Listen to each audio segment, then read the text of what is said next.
Surat crime બ્રાન્ચના police inspector Jayant Goswami અને PSI ભાટીને એક માહિતી મળી હતી કે વાહન ચોરીમાં ગુનાઓમાં સંડોવાયેલા અમુક લોકો નવસારી રૂરલના એક ગેરેજ ઉપર ચોરીના વાહનો સાથે મળી આવવાની શક્યતા છે. આ આધારે સુરત ક્રાઇમ બ્રાન્ચની ટીમ નવસારી ગયેલી અને નવસારીથી એક ગેરેજ ઉપર તપાસ કરતા એક સંજય મોવાલિયા નામનો ઈસમ જે કાપોદ્રામાં રહે છે અને ત્યાં એ પોતાનું સર્વિસ સ્ટેશન ચલાવે છે ગાડીનું ગેરેજ, તે મળી આવેલો હતો. એની પાસેથી 2 ફોર્ચ્યુનર કાર મળી હતી.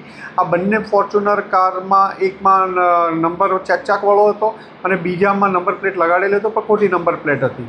આ બંને ગાડી વેરીફાઈ કરાવતા એક અંકલેશ્વરથી ચોરીની છે અને બીજી પણ ચોરીની ક્યાં છે જે number engine number chassis number check emboss કરેલા છે એટલે રીડ થતા નથી સરખા, એટલે એ પણ ક્યાંયથી ચોરીને 2 ચોરીની ગાડી એમની પાસેથી મળી આવેલી છે. સંજય અને એનો ભાઈ અતુલ અગાઉ પણ ચોરીના વાહનો સાથે નંબર પ્લેટ અને એન્જિન નંબર ચેસિસ નંબરમાં ચેડા કરવાના ગુનાઓમાં પકડાઈ ચૂક્યા છે અને બંને ભાઈઓ રીઢા ગુનેગાર છે. આમની પાસેથી 2થી વધુ વાહનો મળ્યા છે. આગળ નવસારી રૂરલ પોલીસ તપાસ કરી રહી છે.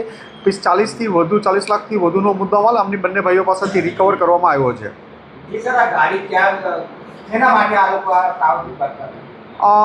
આ લોકો જે સ્ક્રેપમાં ગાડી ચોરી કરે, ગાડી ચોરી કરીને સ્ક્રેપમાં જે ગાડી ગયેલી હોય, આમનો જે હિસ્ટ્રી છે જૂનો, સ્ક્રેપમાં ગાડી ગઈ હોય એના એન્જિન નંબર ચેસિસ નંબર ચોરીની ગાડી ઉપર એમ્બોસ કરી દે અને એ નંબર ઉપર જે સ્ક્રેપવાળી ગાડીનો નંબર લગાડી અને ચોરીની ગાડી ફેરવે, વેચી આપે લોકોને.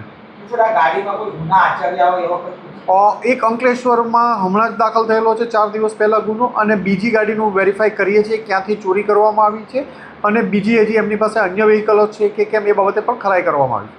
સ્ટેશન ચલાવે છે ગાડીનું ગેરેજ, તે મળી આવેલો હતો. એની પાસેથી 2 ફોર્ચ્યુનર કાર મળી હતી.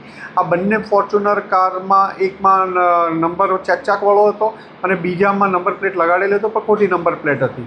આ બંને ગાડી વેરીફાઈ કરાવતા એક અંકલેશ્વરથી ચોરીની છે અને બીજી પણ ચોરીની ક્યાં છે જે number engine number chassis number check emboss કરેલા છે એટલે રીડ થતા નથી સરખા, એટલે એ પણ ક્યાંયથી ચોરીને 2 ચોરીની ગાડી એમની પાસેથી મળી આવેલી છે.